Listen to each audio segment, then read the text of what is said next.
Howdy y'all, Fuzzy Biker here at Baxter Cycle in the mighty mini metropolis of Marnie, and look what I got for us all today. This is a kind of a unique bike. This is one of the Baxter Custom Works bikes, 350 Classic, but if you look at it, it looks nothing like a 350 Classic.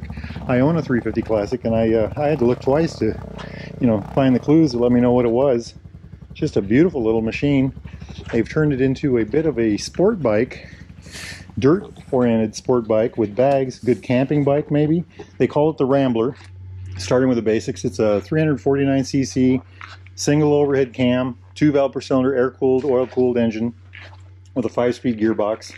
Makes about 20 horsepower, 20 foot-pounds of torque. That's about 27 newton meters.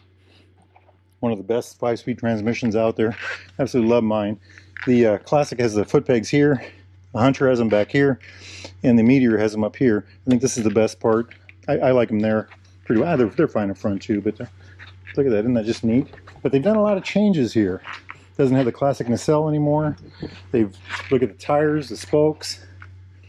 They've just done all kinds of neat things to it. The bags in the back, and of course the seat. Very interesting seat. I think it's a JD custom seat maybe.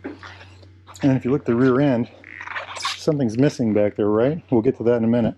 Check out that tire. That's a Duro. It's called Duro. Front and back. Not only is it wider, but it looks like it's taller. Nifty. Nifty. They put this pipe on the back.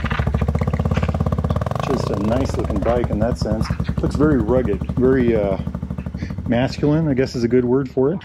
Got these big old fork gators on it right there. Just shorty fender right there. The headlights been bracketed up. A little X thing here. They put the original speedometer on it on this nifty little rack.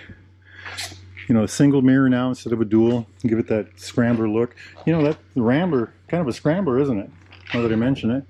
Still got a chrome kickstand, isn't that cool? I like all of that. I like that so far. Everything about that looks really cool. The one that I have, I ride it all over the place, and I use it as kind of my, go out and feel good bike. It's my Zen field, I call it. It's a very relaxing motorcycle to ride. This one looks a little more aggressive. I want to show you all the blinkers on this right quick. And we'll start with the front.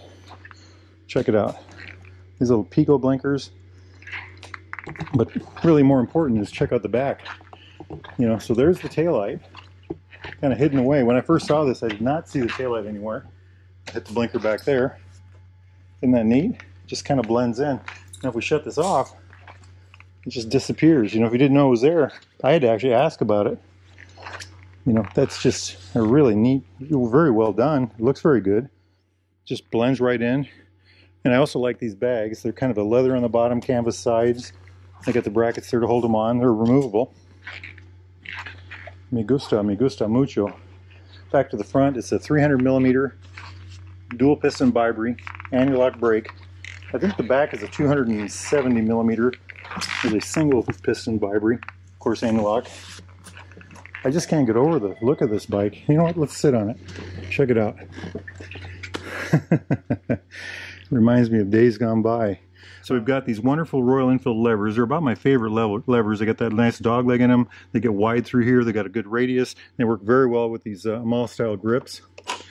Over here we've got flash to pass, low beam, high beam, blinkers of course, and then the horn.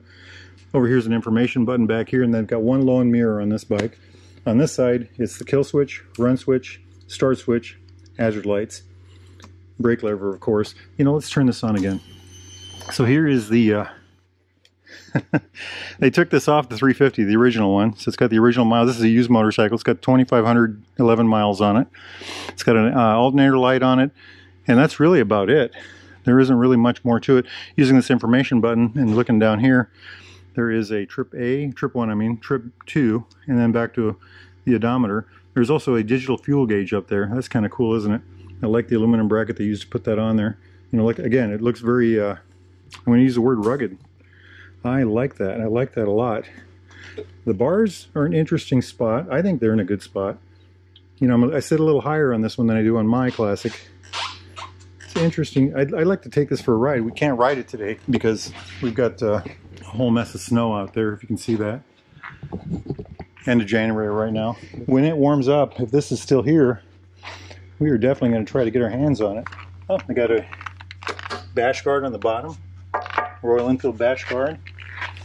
Just all kinds of goodies on this thing. I am very impressed with it. I wonder if we can run it. Let's do that right quick. We're in neutral. I just want to hear that pipe. That'll probably give me a scolding.